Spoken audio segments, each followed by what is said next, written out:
Clara thought she was finally buying her freedom from her controlling husband. Instead, she just signed a multimillion-dollar loan with the rival mafia boss, who ordered her father's murder, and her husband is the only man who can save her. For 6 years, Tae-oh lived a double life as Verona Harbor's most ruthless syndicate boss just to keep Clara safe. But now, the secrets are dead, a hit squad is closing in, and Clara is holding a gun to her husband's chest. This is a story of love built on lies, and the deadly price of truth. Hit subscribe, because the betrayal starts right now. The glass table shattered into 1,000 pieces as Clara slammed her wedding ring down, followed by a thick, ink-stained contract. "It's done, Tae-oh. I signed the papers. I don't need your money, and I don't need your lies." Tae-oh stared at the signature on the document, his heart stopping, his face drained of all color. "Do you have any idea whose name is at the bottom of this page? Clara, you just signed a high-interest business loan with Peter Smith. He is a monster." Clara didn't flinch. She took a step closer, her voice dropping to a deadly, icy whisper. "I know exactly who he is, Tae-oh. And I know he's the man who ordered you to kill my father 6 years ago." Tae-oh's breath hitched. The secret he had bled for, the silence he had purchased with the lives of a dozen rival hitmen to keep her safe and oblivious, shattered in a single second. "I didn't kill him, Clara," Tae-oh roared, stepping toward her, his hands trembling. "I have spent every single second of the last 6 years keeping Smith's knives away from your throat. I built a cage of safety around you." "A cage is still a cage," Clara screamed back, tears spilling over her lashes. "You lied to me. You made me believe the world was safe while you were out there painting the docks red with blood. And now, your signature is on my father's execution file. I saw the document, Tae-oh. The investigator, Liam, showed me." "Get down!" Tae-oh lunged, tackling Clara to the floor as a hail of automatic gunfire tore through the living room walls. Plaster exploded around them. Before Tae-oh could draw his weapon, the heavy oak front door was kicked off its hinges. Jin-soo, Tae-oh's loyal lieutenant, burst through the smoke, his rifle firing in rapid, deafening bursts. "Boss, we're compromised. Smith's men have surrounded the entire block. They know Clara has the decrypted files." Tae-oh pulled Clara up by her arm, but she resisted, ripping her hand away. "Let go of me. I'd rather take my chances with them than with you." "Clara, look at me," Tae-oh yelled over the deafening roar of gunfire. "If you stay here, they will kill you. I don't care if you hate me. I don't care if you never look at me again. But you are going to live. Jin-soo, cover the back exit." "I've got you, boss. Move, move," Jin-soo shouted, reloading his weapon as drywall disintegrated behind him. Clara reached into her purse. Tae-oh expected her to pull out her phone, but instead, her hand wrapped around a small, sleek semi-automatic pistol. She leveled it directly at Tae-oh's chest. "I said stay back." Tae-oh froze. The woman he loved, the woman he had spent 6 years protecting from the shadows, was now holding him at gunpoint while the world burned down around them. If you are gripping your seat wondering if Clara will pull the trigger, hit that subscribe button right now, because the betrayal is about to run even deeper. "You don't know how to use that, Clara," Tae-oh said softly, keeping his hands visible. "Try me," she shouted, her hand remarkably steady despite the tears streaming down her face. "Now step aside, or I swear to God, Tae-oh, I will end this myself." "Then shoot me," Tae-oh said, taking a step forward until the barrel of Clara's gun pressed directly against his sternum. "If my death keeps you still long enough for Smith's cleaners to take you, pull the trigger. Otherwise we run. Now." Clara's finger trembled on the trigger. She looked into his eyes that had looked at her with nothing but warmth for 6 years, now filled with a desperate, terrifying resolve. Before she could decide, a flashbang grenade bounced through the shattered window, detonating in a blinding white light and a deafening roar. Tae-oh didn't wait. He tackled Clara to the ground, shielding her body with his own as hot shrapnel hissed through the air. Through the ringing in her ears, Clara felt him pull her up. This time she didn't fight him. They scrambled through the smoky hallway, Jin-soo firing blind behind them. "Get to the garage. Move!" Jin-soo roared, blood dripping from a shrapnel wound on his temple. They threw themselves into the armored SUV. Jin-soo slammed the vehicle into reverse, smashing through the garage's security gate just as headlight beams from 3 black sedans illuminated the concrete walls behind them. Tires shrieked against asphalt as they tore out into the rainy streets of Verona harbor. The impact sent the heavy SUV spinning across the wet asphalt. Clara screamed, clutching the dashboard as the glass shattered. "Clara, look at me. Are you hurt?" Tae-oh gasped, his forehead bleeding as he reached across the console to pull her close. "I'm fine," she gasped, coughing through the dust of the deployed airbags. Just then, Clara's phone buzzed in her pocket. It was Liam. She scrambled to answer it, desperate for help. "Liam, we're on the harbor bridge, they're attacking us." "I know, Clara." Liam's voice came through the speaker, chillingly calm. "Because I gave them your coordinates." Clara froze, the phone slipping slightly in her hand. What are you talking about?" "You really thought a random journalist cracked a syndicate vault?" Liam laughed, a dry, hollow sound. "I needed you to steal those encrypted files from Tae-oh's safe. He would never have let me get close to them. But for his sweet, naive wife. He kept his guard down. Thanks for doing the heavy lifting. Peter Smith sends his regards." The line went dead. Clara looked at Tae-oh, her entire world collapsing for the second time in an hour. The man she trusted to save her from the monster was the monster's right hand. He used me," she whispered, her voice cracking. "The files.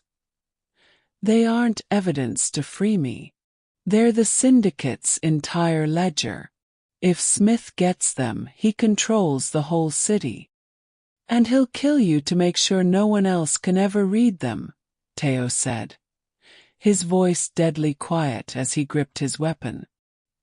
He looked at Jin-soo in the rearview mirror. "Jin-soo, we have to block the bridge." "I'm on it, boss," Jin-soo grunted, his face pale from blood loss. He looked back at Tae-oh with a final, heartbreaking smile. "It's been an honor." If you can't believe Liam's betrayal, make sure to drop a comment below with who you think survives this bridge ambush. "Jin-soo, no!" Tae-oh yelled as his lieutenant suddenly slammed on the brakes, turning the SUV sideways to block both lanes of the narrow bridge. Headlights from the pursuing sedans blinded them. Men stepped out, guns raised. "Get her out of here, Tae-oh!" Jin-soo yelled, kicking his door open and firing into the oncoming glare. "Go!" Jin-soo's back erupted in red as a volley of gunfire cut him down. He collapsed against the hood of the SUV, his eyes staring blankly into the rain. "No!" Tae-oh screamed, but there was no time to grieve. 2 more black sedans squealed onto the bridge, pinning them in. "Tae-oh, they're coming!" Clara shrieked, her voice thin with terror. Tae-oh grabbed Clara's arm and dragged her toward the edge of the bridge. Below them, the black, churning waters of the Verona harbor river roared in the dark. "We jump. Now!" "I can't," she cried, looking down at the deadly drop. "Tae-oh, I can't swim in this." "I've got you. I will never let you go," Tae-oh vowed, pulling her tight against his chest. He didn't give her a choice. He leaped over the railing, dragging them both down into the freezing abyss. They hit the water like concrete. The icy current immediately tried to tear them apart, dragging them under. Clara gasped, swallowing water, her lungs burning. But Tae-oh's grip was iron. He fought the pull, kicking violently until they broke the surface, gasping for air. Using the dark as cover, he dragged her under the wooden docks, pulling her onto the slick, wet planks of a private slip. They collapsed, shivering violently, their breath coming in ragged gasps. Standing in the center of the room, flanked by two armed syndicate enforcers, was Liam. He was holding Clara's laptop, a smug grin plastered across his face. "I knew you'd run here," Liam sneered, tossing the laptop onto a clay-covered table. Tae-oh always was predictable when it came to his precious wife. Clara stood tall, despite shaking from the cold. "You got the files, Liam. You betrayed me. What else do you want?" "Oh, Clara, you still don't get it," Liam laughed, stepping closer. "I don't just want the files. Peter Smith wanted you ruined. Do you know who actually approved that private loan you signed today?" Tae-oh stepped in front of Clara, his hand quietly sliding toward his waistband. "Leave her out of this, Liam. You have the ledger. Take it and go." "I can't do that, Tae-oh," Liam said, his eyes gleaming with malice. "Because Clara didn't just sign a loan. That contract she signed? It was for a shell company owned by the Verona harbor syndicate. Clara, you didn't buy your independence. You just legally became a primary investor in Tae-oh's money laundering empire. The feds are signing the arrest warrants for both of you right now." Clara's heart shattered. She looked at her hands, the hands that had shaped clay, now metaphorically stained with the blood of the syndicate. "No, that's not true. I didn't know." "Ignorance doesn't hold up in court, sweetheart," Liam mocked. "You're going down with him. Or, you can give me the master decryption key Tae-oh keeps on his person, and maybe I'll let you run."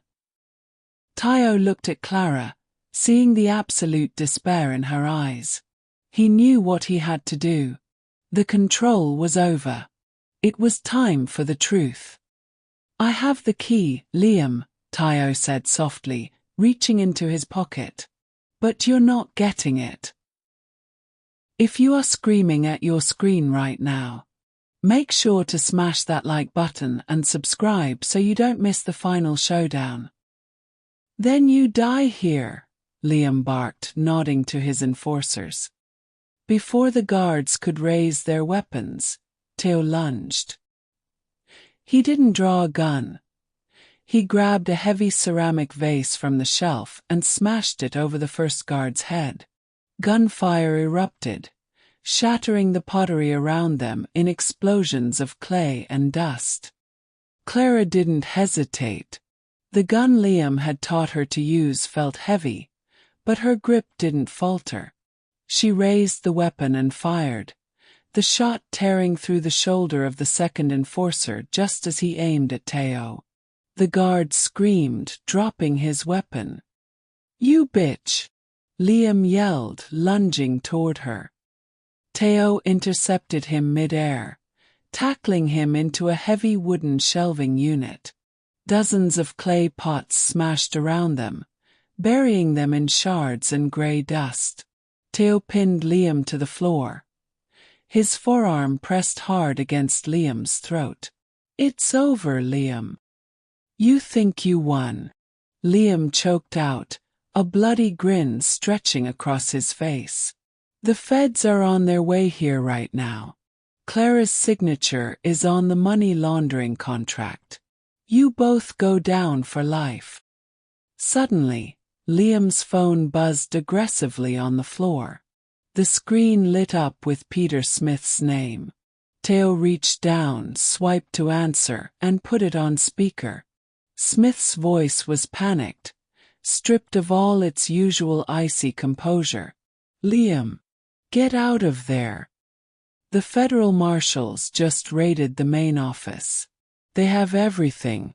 The accounts, the transit logs, the execution orders. Everything." "How?" Liam gasped, his eyes widening in horror. "The ledger was encrypted." Tae-oh looked up at Clara, his eyes filled with a quiet, tragic peace. "Because I didn't run to save myself, Liam. I ran to buy time. The moment we hit the water, the automated decryption key was sent directly to the federal prosecutor. I signed my own confession. But I also made sure your name and Smith's were at the very top of the indictment. Clara is listed as a protected witness who coerced me into turning state's evidence. She's free." Clara gasped, her hands shaking as she dropped the gun. "Tae-oh, you gave yourself up? For me?" "I told you," Tae-oh whispered, looking at her with an intensity that burned through the dust of the room. "I would do anything to keep you out of the dark." Tae-oh didn't think. He threw his body over Clara's, taking the blade deep into his side. He roared in pain, turning and slamming a heavy clay-firing kiln shelf down onto Liam's head, knocking him unconscious just as the distant wail of police sirens finally breached the harbor walls. Tae-oh collapsed onto the floor, blood pooling beneath his shirt. Clara fell to her knees beside him, pressing her hands hard against his wound, her tears mixing with the blood on his chest. "No, no, no. Oh, stay with me. You can't leave me, not like this." "I'm sorry," he gasped, his vision blurring. "I'm sorry I controlled you. I'm sorry I lied." "I forgive you," she sobbed, pressing harder. "Just stay awake, please. If you are crying right now and need to know if Tae-oh makes it out of this alive, make sure to hit that share button and send this to a friend who loves high-stakes romance." 3 years later, the morning sun broke over Verona harbor, casting a warm golden glow on the glass doors of the new Harbor Community Arts Center. Clara stood inside, watching a group of children paint. The center, funded entirely by seized syndicate assets, had become a sanctuary. The bell above the door chimed. Clara turned. Tae-oh stood there, wearing a simple gray jacket, his face pale but clear. He had served his reduced sentence, stripped of his wealth, his power, and his syndicate title. He had nothing left but his name. Clara walked over to him. They stood in the quiet space, the weight of 6 years of secrets finally gone. She reached into her pocket and placed her gold wedding ring on the table between them. "I'm not putting it on," Clara said softly, her voice steady and filled with hope. "And I don't want the man who protected me in a cage. But if you want to sit down, have a coffee, and let me get to know the real Tae-oh, I'd like that." Tae-oh looked at the ring, then up at her, a genuine smile breaking across his face for the first time in his life. "I'd love that." Sometimes the greatest act of love isn't building a wall to keep the storm out. It's having the courage to stand in the ruins together, stripped of secrets, and choose to rebuild. In the end, Tae-oh lost his empire, but he finally won the only thing worth saving: a real, honest chance at Clara's heart. If you loved this journey of sacrifice, truth, and second chances, make sure to hit that subscribe button and turn on notifications so you never miss our next romance thriller. Drop a comment below. Would you have given Tae-oh a second chance, or was 6 years of lies too much to overcome? Thank you for watching, and we'll see you in the next story.